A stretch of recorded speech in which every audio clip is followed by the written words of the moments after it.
Tem a Manda pergunta vir. aqui do Alfredo. Ele mandou o seguinte: vocês não acham que a estratégia do Alfredo, Lula... cara, Alfredo tem que ter. Deve ter uns 40, 50, 70. Não tem. certeza. Não tem Alfredo Ele já nasceu de bigode, adolescente. já. Nasceu de bigode. Vocês não acham que a estratégia do Lula vai ser poupar o Flávio no primeiro turno, pro terceiro colocado não crescer e só atacar pesado no segundo turno? Eu acho que não, porque assim, do que eu vejo do PT, eles estão muito seguros de que eles vão pro segundo turno com o Flávio e que ninguém vai passar o Flávio. Então eu acho que o PT subestima a nossa capacidade de crescer, ou a capacidade do Zema, do Caio, ele subestima a capacidade de todo mundo de ultrapassar o Flávio. Então eles vão com tudo com o Flávio para aumentar a rejeição do Flávio o máximo possível que eles puderem, já no primeiro turno, até porque eles sabem também que a probabilidade de vencer a eleição no segundo turno, mais ou menos provável, dita pro mercado que não quer que o Lula vença, pra parcela do mercado que não quer que o Lula vença, a quantidade de dinheiro que o cara vai pôr. Porque se o Flávio já chega no segundo turno inviabilizado, o cara do mercado antipetista vai falar, eu quero que o Lula perca, mas você não tem a menor chance, né? Então, eu não acho que vai ter estratégia de preservar no primeiro turno, não. Eles estão preservando até a convenção. Passou a convenção, é pau. Concordo? Concordo. Acho que, inclusive, eu acho que o PT e o Lula, especialmente, subestima tanto o outro lado, né? Que eles acham que, por essa ser a última eleição do Lula, o Lula ele nunca conseguiu vencer em primeiro turno. Mesmo nos momentos em que ele era mais popular, ainda assim teve segundo turno. Enquanto nos anos 90, com o Fernando Henrique, o Lula sempre perdeu em primeiro turno. O Fernando Henrique sempre conseguiu vencer do Lula, tanto em 94 quanto em 98 em primeiro turno, coisa que o Lula nunca conseguiu. 94 foi o primeiro turno também? Foi, primeiro turno, em ambas. Então eu acho que o Lula, ele vai querer tentar resolver isso no primeiro turno, justamente eu por duvido que subestimar. alguém vence no primeiro turno. Eu também acho bem difícil. Muito difícil. Ô, Homer. Vamos lá. Tem a pergunta aqui do Anderson Grachilken. Ele está perguntando qual é a opinião de vocês sobre a diminuição da maioridade penal. Aqui na minha cidade, um jovem tirou a vida de 2 homens trabalhadores e repercutiu nacionalmente. A gente é absolutamente a favor da redução da maioridade penal, cara. Mais do que isso. Eu acho que a maioridade penal, como é em outros países, ela não deve nem discutir tanto a idade, mas o crime que foi cometido. Existem países que se você tem 13 anos, se você estuprou uma garota e você matou essa garota, você vai ser preso como adulto. Você cometeu um crime de adulto, cara. Então você tem que ser preso como adulto, tá? Mais do que isso, o crime organizado hoje se utiliza justamente do fato de você ter menores de idade para pôr esses caras para cometerem os crimes, né? E eventualmente saírem mais cedo da cadeia para continuar cometendo crimes. Então, sim, nós somos completamente a favor da redução da maioridade penal. Não acho que isso por si só seja a resolução de problema, tá? Eu acho que isso é parte da solução, mas mais do que isso, né? Uma coisa que a gente vem falando bastante a gente precisa instituir, tá, um combate ao crime organizado que entenda as facções criminosas como um exército inimigo guerreando contra o nosso país. É isso. Uma justiça especializada, presídios especializados para acabar com o crime organizado. Porque a impunidade e as próprias guerras entre as facções do crime organizado geram uma sensação de impunidade que promove o crime desorganizado. Então, por exemplo, eu vi até esses dias o rapaz, você viu que o rapaz roubou o cordão do outro, engoliu e o cara bateu nele? Você viu isso daí? Não. Cara, um vídeo bem chocante, o moleque de 13 anos rouba o cordão de um cara, um cordão de ouro, o cara pega ele, o moleque põe na boca e engole o cordão. Mano, aí ele começa a bater no moleque, mas assim, chutar a cabeça dele no asfalto e os caras, para que você vai matar ele, para que você vai matar ele. E o cara me devolve. E é aquela questão, por que isso está ocorrendo em tamanho volume? Eu vi na live hoje, agi hoje na live, que mais de 100 celulares são roubados por hora. Nós estamos aqui 2 horas e pouco, mais de 200 celulares foram roubados durante essa live, velho. Por que isso acontece? Porque nós temos um crime organizado que gera uma sensação de impunidade tão grande nas pessoas que o crime de ocasião também aumenta. Entendeu? Tem mais perguntas, Homer? Tem aqui do Roberto Santos. Ele está perguntando o que muda na prática a classificação do PCC e CV como grupos terroristas. Eu acho que a principal consequência é asfixia financeira, né? Porque a partir do momento que você entende como terrorista e inclusive comunica isso para outros países, isso facilita acessos de controle à lavagem de dinheiro de mecanismos internacionais. Tem o GAFI, por exemplo, que é um mecanismo aí que países da ONU têm acesso, que você... Como, por exemplo, tem o o Hezbollah ou tem a Al-Qaeda, né? Vários países consideram como organizações terroristas. Ele tem a capacidade de asfixiar financeiramente e dialogar com as justiças e com os ministérios públicos dos outros países e com os bancos centrais dos outros países para fazer essa asfixia.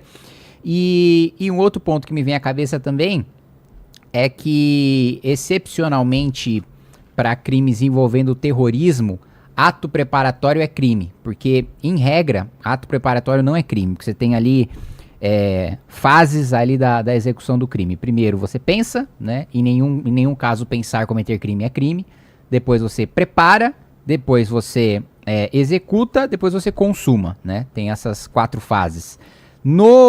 Se eu, por exemplo, encontro lá na minha casa todo um plano, tipo, que horas o Vilela sai de casa, que horas o Vilela chega em casa. Que foi, mano? Só tô falando do Vilela, não tô falando nada de baixo, cara. O cara já começa a rir. Tô esperando a hora que vai chegar alguma coisa aí. No seu ano, Zé. Mas não, brincadeira. Então, se encontrarem em casa, né? A polícia chega em casa, acha um mapa lá, puta, o Vilela faz esse caminho, saindo de casa, vai pro trabalho. No caso dele, né? Não tem esse caminho. Tem esse caminho, é só tipo assim, ele sobe, desce, né? Do quarto pro trabalho dele, ele come em tal lugar e tal. E aí eu escrevo assim, plano para sequestrar o Vilela, né? Ah, tal dia, tal horário, tal, eu vou lá, compro uma arma, né? Tem todo o plano, tá tudo estruturado. Eu me preparei para sequestrar o Vilela. Se a polícia entra, eu não cometi nenhum crime. Porque preparar para você cometer um crime, em regra, não é crime, né? Agora, quando você é uma organização terrorista, você se preparar para cometer um ato de terrorismo é crime. Já no ato preparatório, você pode ser preso, sem que você tenha começado a executar o crime. Vamos lá, tem a pergunta aqui da Camila Guzmão Santana. Ela quer saber qual é a visão política e social de vocês em relação à lei de cotas no Brasil, principalmente cota racial e suas entranhas nas universidades. Cara, absolutamente contrários. Primeiro porque isso é institucionalização do racismo. Começa por aí, você fica separando as pessoas em brancos e pretos, indígenas. Segundo porque, mesmo que você seja a favor, existe um problema que é impossível de ser solucionado. Diga pra mim quem é que vai estipular quem deve ou não deve pegar cota. Hoje é autodeterminação. E aí você tem algumas pessoas abusando disso, né? Pessoas claramente brancas se declarando negras. Claramente brancas? Pois é. E você tem pessoas que claramente são negras sendo barradas por tribunais racistas. Você viu o caso da menina de medicina? Não. Cara, ela passou em medicina. Tipo, cara, ela não passou. Mano, pra você passar em medicina, você tem que estudar pra caramba, a realização de um sonho, se dedicou, passou, usando cotas. Aí o tribunal racista olhou pra ela e falou assim: não, você não é negro o suficiente. Você não tem os fenotípicos suficientemente estabelecidos para que você sofra preconceito estrutural na sociedade. Ah, pelo amor de Deus, cara. Não, eu lembro que quando começaram esses programas, né, de cotas, acho que foi 2005, 2006, eu era bem criança, teve um caso, acho que foi em Brasília, no UNB, que eram 2 irmãos gêmeos. Um foi considerado apto... Foi capa da Veja, não é? Foi capa da Veja. Um foi considerado apto a estar na cota e o outro não. Pô, irmãos gêmeos, cara. Ou seja, se é uma questão de reparação histórica, eles têm o mesmo histórico familiar. Se é uma questão ali de fenótipo, eles são gêmeos, né? E ainda assim você teve essa diferenciação. Então, assim, e para além disso, acho que tem uma questão também da cota, que é o seguinte: quando você coloca a cota, você fala assim, ó, no caso da universidade especialmente, nós não conseguimos, né, o Estado, o poder público não conseguiu ofertar uma educação pública de qualidade para que aquela pessoa ou aquela determinada classe social conseguisse alcançar uma vaga na universidade por si só. Então vamos criar uma cota para que essa pessoa consiga acessar, né? Se fosse isso, mas ao mesmo tempo falar, ó, vou fazer uma política pública muito boa para melhorar a educação na base da próxima geração, para que essa próxima geração consiga então acessar a universidade sem precisar da cota. Se fosse isso, você até teria uma desculpa ali de ser uma questão geracional. O ponto é que isso não acontece. A gente cria cota ali na universidade para tentar resolver um problema de uma falha da educação estrutural na base, mas sem começar uma política para melhorar essa educação estrutural na base. Então a gente continua com uma educação básica muito ruim e faz ali um remendo na universidade para que aquela pessoa ou aquela determinada classe social consiga acessar essa universidade. Esses movimentos identitários também, raciais, eles trabalham com uma manipulação de estatística que é curiosa, né? Porque quando o pardo vai preso pro movimento racial, ele é negro. Agora, quando o pardo vai tentar entrar na universidade, ele é branco. Né? Então, eles mudam o sarrafo de acordo com a conveniência da narrativa. E eu acho que um ponto é o seguinte, sempre que a gente vai tratar de qualquer política pública, a gente precisa analisar qual que é o problema que a gente está tentando solucionar. Bom, o problema que nós estamos tentando solucionar é, no caso das cotas sociais, os mais pobres não conseguem entrar na universidade. No caso das cotas raciais, os negros, os indígenas não conseguem entrar na universidade. Pois bem, não conseguem entrar na universidade por quê? Porque não passa no vestibular com a mesma nota de corte que os outros. Não passa com a mesma nota por quê? Porque teve uma educação pior? Então, a solução é melhorar essa educação. Né? Então, assim, a gente precisa identificar o problema em vez de dar uma solução populista para esse problema. Ah, mas e o cara que já teve uma formação ruim, que já ficou para trás, que não dá para devolver ele para a escola? O cara tem um cursinho público, tem qualquer outra coisa que melhore as condições dele para que ele possa competir no vestibular, que não seja exigir uma nota menor dele. Não lhe parece que exigir a nota menor é a solução mais rasa possível para um problema? Eu vi aqui alguém perguntando, passou a pergunta aqui, Romer, não sei se você pegou, mas o que vocês acham do posicionamento do Renan nos debates, se ele vai ser um novo Pablo Marçal, vai querer causar, vai querer hypar não, cara. e tal. Cara, o Renan não é Pablo Marçal, o Renan não tem Não, mas nada esse a ver com o sentido Marçal. de Também não. usar o debate pra hypar e criar Não, porque Eu tô falando isso, sabe por quê? Porque eu tô indignado aqui, abro o Não, meu o Renan, Instagram e tem aqui, explicando orçamento com o cu do Vilela. Enquanto a gente tá aqui, a equipe dele já soltou esse... E eu pego na fase que tá ele fazendo assim aqui, ó. É o título, cara, o título aqui, ó. Explicando orçamento com o cu do Vilela no Inteligente. Ah, você quer ver? Ah, você não sabe de nada, não é ordem sua isso aqui. Não, eu quero ver porque isso é maravilhoso. Não, você acha que...